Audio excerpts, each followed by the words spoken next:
Up on Mountain News this morning, the Commonwealth was represented all the way in Paris this Olympics. And a former pastor was indicted on multiple felony charges. Dedicated to Eastern and Southern Kentucky, this is WYMT Mountain News This Morning. Good morning, I'm Madison Carmouche. We're almost at 6:30 this Friday morning, and TGIF, I almost said Friday, but that's included in the TGIF. But let's send it over to meteorologist Tim Drawbridge for a look at your Friday morning forecast.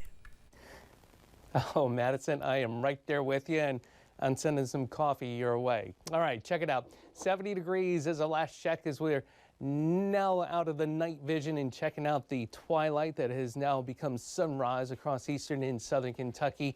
It feels a little humid. No, it feels a lot humid, and it's the way it's going to continue to feel as we head through your Friday into your Saturday, but there's signs of gorgeous weather coming down the pike. 67 in Manchester, 62 at Clintwood, lower 70s, Ashland to Moorhead, 72 at Williamsburg. The pinpoint Doppler radar active already this morning to the west of Jackson, getting into western portions of Breathitt County, west of Hazard as you make your way down the Hal Rogers, but some heavier rainfall. Southern portions of Madison County, northeastern Rockcastle County continue to track into Estill and into Pell County as well. Real quick, there are some breaks in the clouds. That means also we get some breaks in the clouds the rest of the day too, allowing us to warm up to 84, even though we continue to deal with showers and scattered thunderstorms. Your ARH First Alert 7-day forecasts in a few moments. Madison? All right, Tim, thank you.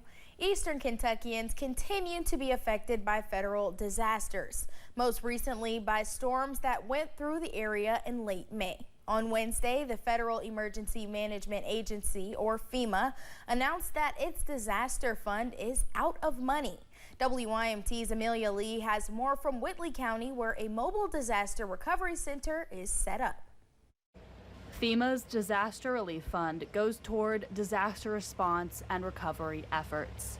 When that amount of money becomes too low, FEMA says they limit where the money is going to and implement immediate needs funding guidance, which they say ensures life-saving efforts and essential ongoing disaster operations will be funded.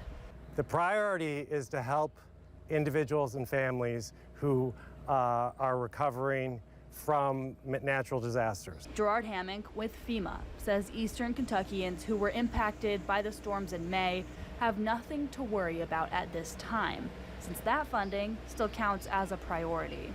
FEMA's, core mission is helping Americans after disasters. This week, FEMA and the Small Business Administration set up a mobile disaster recovery center in Whitley County for folks impacted by those severe storms. After an event, there's a lot of things that can happen, whether they're financial, emotional, and between SBA and FEMA, we have a lot of resources.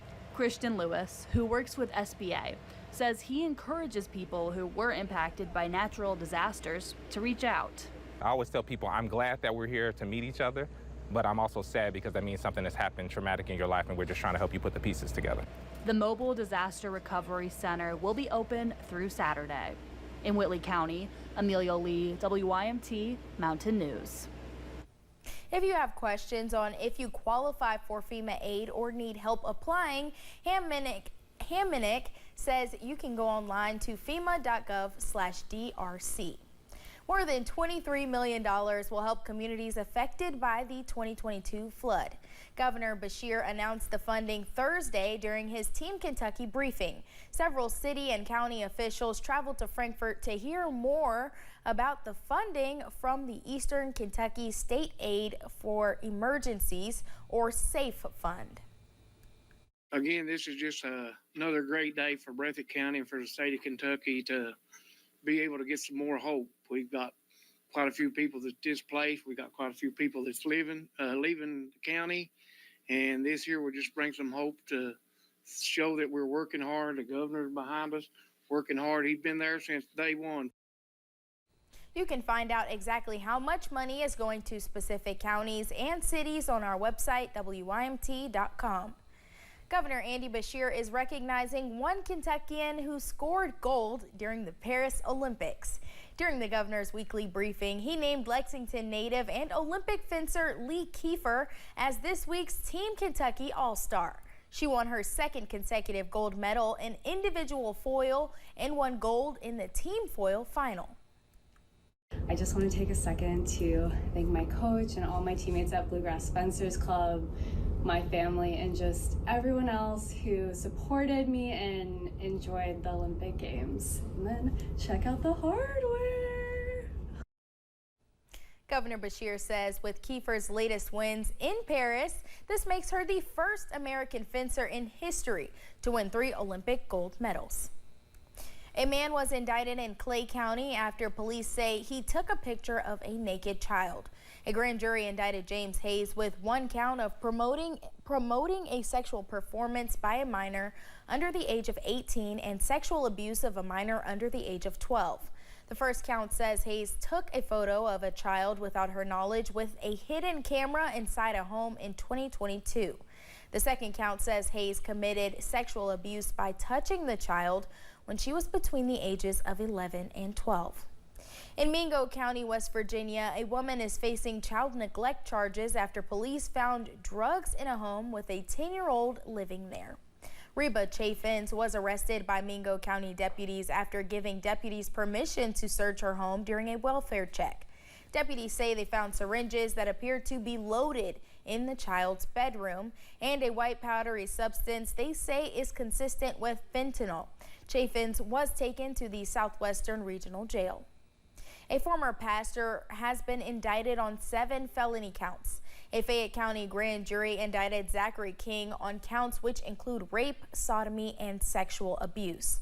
King was arrested last month. According to the arrest citation, he admitted to having a sexual relation with a victim, which started when she was 15 years old. The United States Court of Appeals has denied a motion filed by a man to suppress evidence related to the search of his vehicle. The incident stems from September 2021 in Wayne County when a joint undercover operation met Troy Huff in a grocery parking lot on East Kentucky Highway 90 for a controlled purchase of illegal narcotics. Huff pleaded guilty to federal charges in 2022. The case will now return to the U.S. Eastern District Court of Kentucky for final sentencing. In their first event together since President Biden dropped his bid for re-election, the president and Vice President Kamala Harris touted their efforts to lower prescription drugs for seniors. Gray Television's White House correspondent John Decker has the story. In their first trip since President Biden dropped out of the presidential race, the president and Vice President Kamala Harris traveled to suburban Maryland to announce what they call an historic deal to lower prices on 10 drugs for seniors. But this time, we finally beat Big Pharma. The White House says seniors will save roughly $1.5 billion in out-of-pocket costs when new prices take effect next year for 10 highly prescribed drugs, including Eliquis, used to treat blood clots, and Jardiance and Farxiga, 2 drugs used to treat diabetes. Altogether, our reforms not only save lives, but here's the point people don't talk enough about. It saves the taxpayers billions of dollars.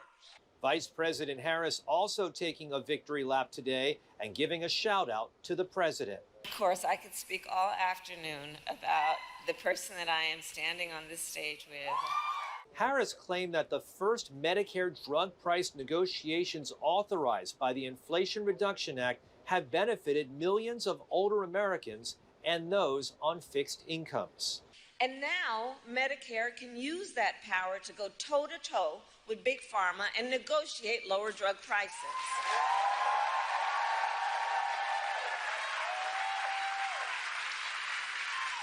Thank you, Joe. The White House believes their cost-cutting efforts, including capping insulin costs, will resonate with voters. Harris set to detail her economic agenda Friday in the battleground state of North Carolina. Wednesday, former President Trump was in North Carolina to talk about the economy, which remains a top issue for most voters. At the White House, I'm John Decker.